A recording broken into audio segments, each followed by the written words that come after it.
Well, hello and welcome back. Okay, right now, before we do anything else, I'd like you to open the course mind map and open the sheet called number 3, Environment Example. And this worksheet contains both the environment analysis questions and a set of answers that I provided to an example problem that I experienced in my own career several years ago. We'll use this list of questions to stimulate feedback about our problem that we feel we need to allow for in the solution to that problem.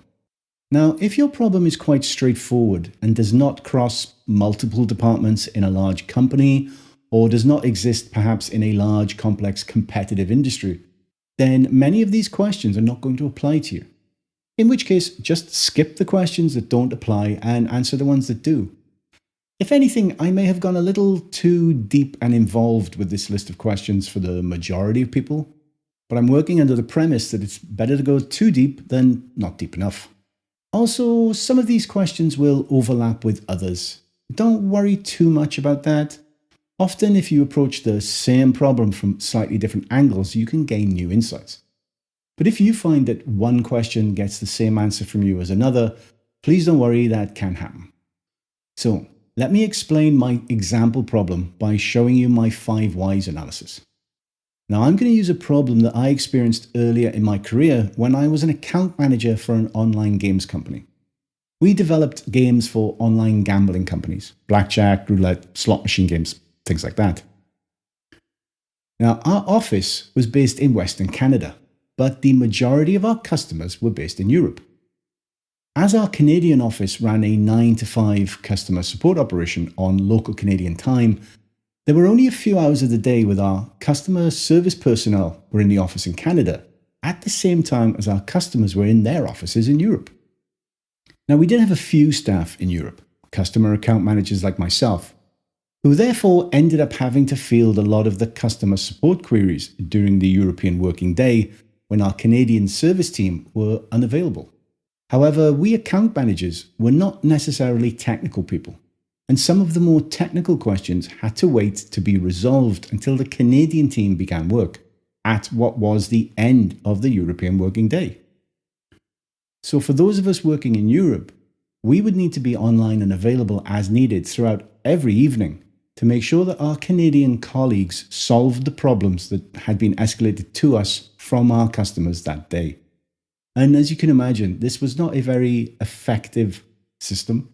And not only did it lead to a number of very long working days for us, the employees, it was a source of great frustration for customers who couldn't get answers when they needed them during their working days. So let's look at the 5 whys analysis for this problem. Okay, so please open up the sheet, number 3, environment example. And before we look at the environmental assessment questions, let's look at step 1, our 5 whys analysis. Our issue, as we've just discussed, is that European customers were complaining about not getting quality customer support responses during most of the European working day. So, our first question is logically, why are customers complaining about our support? Well, we only have a 1 to 2 hour overlap of Canadian to working hours, and that usually happened during changes in summertime and wintertime hours. Normally, the Canadian office would start at 5 p.m. European Central Time, which was most of our customers were finishing work. Therefore, emails sent by either side after this overlap would have to wait until the next working day to be addressed.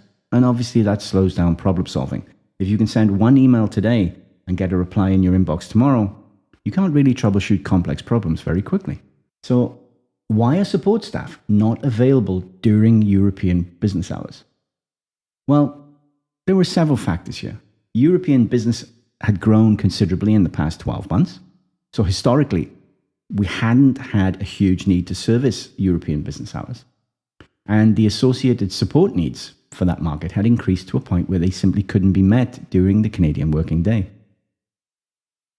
So why can't we meet European customer needs during the Canadian working day? Well, time zone differences physically require staff to work unsociable hours to service European customers in real time.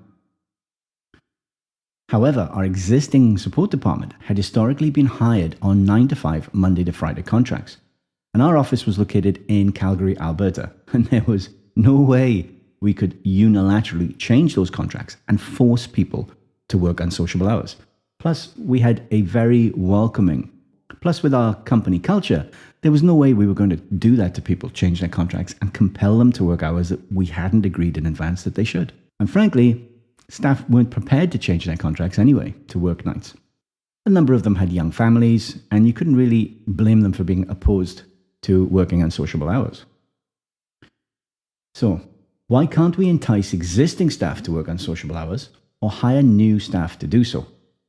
Well, finding shift-working IT support staff in Calgary was very expensive, and that's because of the demand for those people from the oil and gas industries, which is Alberta's premier employer. The oil and gas industries could afford to pay higher salaries than we could. So we expected, and there's an assumption here, that new staff hired to work unsociable hours would be low-experienced entry-level employees who, once they'd received enough experience to make them attractive to the oil and gas industries, would leave us for higher-paying jobs, probably working better hours. And you know what? Who could blame them if they did? Our regular support staff tended to only last 10 to 16 months, and that was working Monday to Friday, 9 to 5, before they were taken away from us by the oil and gas industry. So the assumption was that shift workers working unsociable hours would leave even quicker. And point 5 is, why is turnover so high in our support department? And as we just discussed, that was competition from the oil and gas industry. So, why is this process failing? And our process is our ability to hire people, to retain people, or to compel people to work the necessary hours for European customer support. So why is our process failing? Our support process is failing because we don't have people working European hours, we cannot compel existing staff to work European hours, and we expect to be unable to retain any new staff we hire to work European hours. And of course, hiring and training new staff is time intensive and expensive. So a summary of our problem is that competition from other employers prevents our being able to efficiently offer European support coverage from our Calgary office. Okay, now we believe we understand our core problem. Let's run that problem through a list of environmental questions and see what we learn about the environment that our problem exists in. Okay, so that's our 5 whys analysis. Now let's look at our environmental assessment questions. Okay, so here are our environmental assessment questions. So let's start with resistance. Will any solution trigger pushback or resistance from competitor staff or customers that might threaten that solution's success? Let's take a look.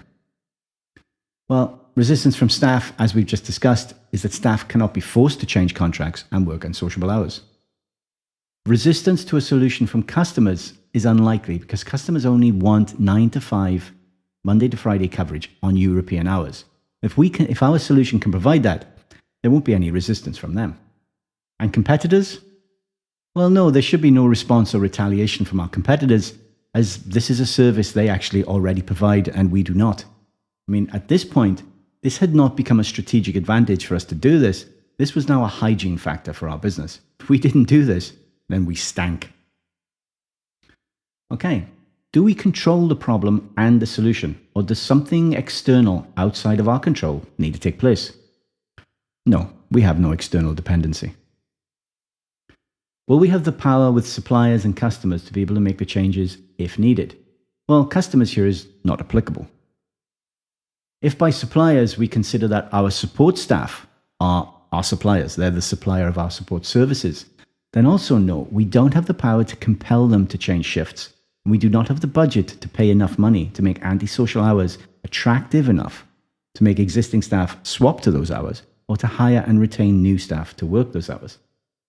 And finally, under resistance, if we solve our issue, do we leave ourselves open to customers substituting our product or service to one from a different supplier? Or may customers look for an entirely new way to meet their needs? If we implement a change that's badly thought out, we may force our customers to look elsewhere for service and product. And the answer to that is no, we don't. So those are our resistance questions. So I'm going to close resistance. Okay, so let's look at opportunities and opportunity cost. Right. Is it beneficial to solve this problem? Could we be making things worse? Well, we could only make things worse if we actually reduce the current levels of support. What threats must we allow for as we solve our problem?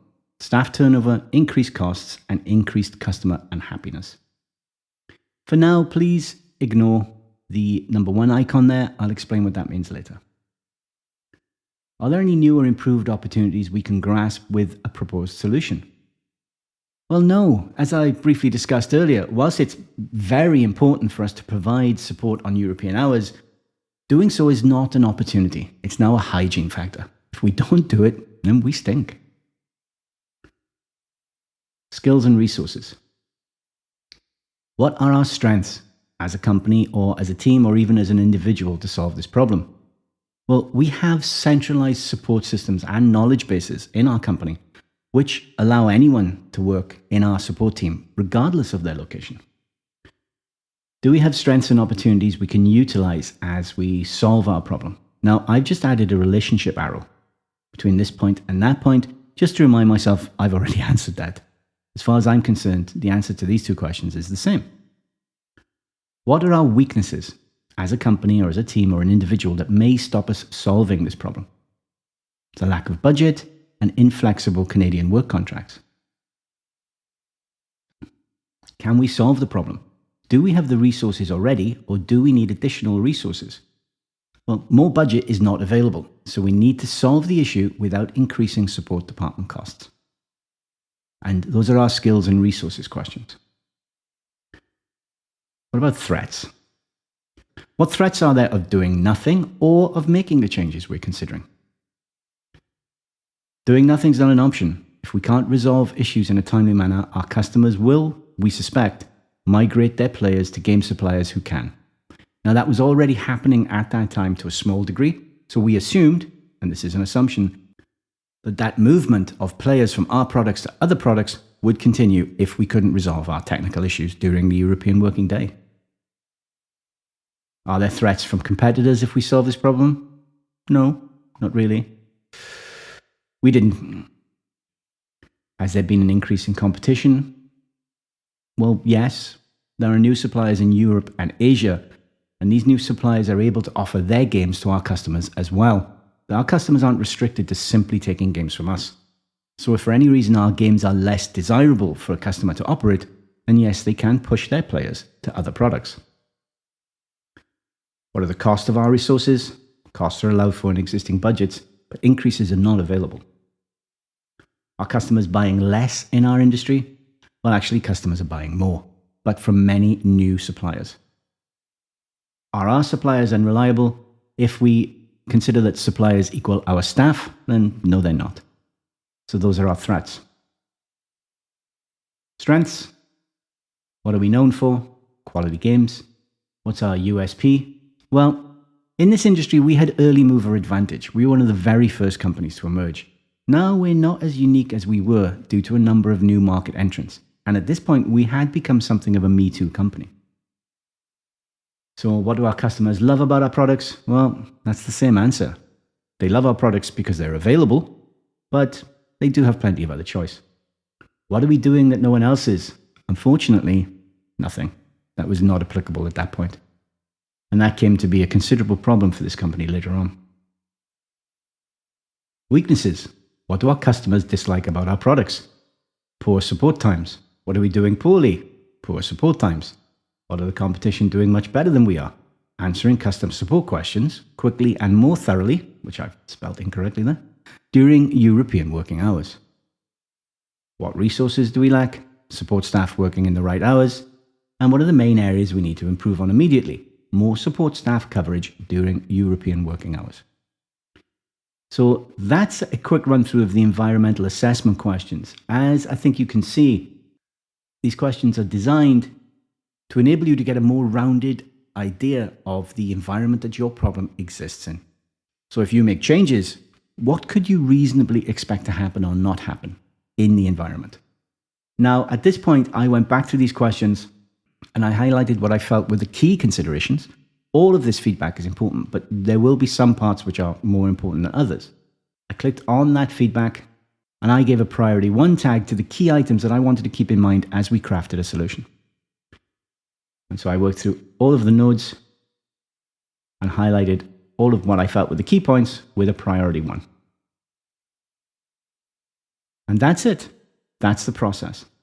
Okay, well, that's our example environmental analysis. And I do hope it seemed a lot more simple and straightforward than it sounded like at the start of this lesson. Okay, in the next lesson, I'd like you to do your own environmental assessment. It can be as detailed and in-depth or as quick and simple as you feel your problem requires. And you don't need to answer every question if you feel they're not applicable. So when you're ready, please join me in the next lesson. And until then, as always, thank you very much for your time.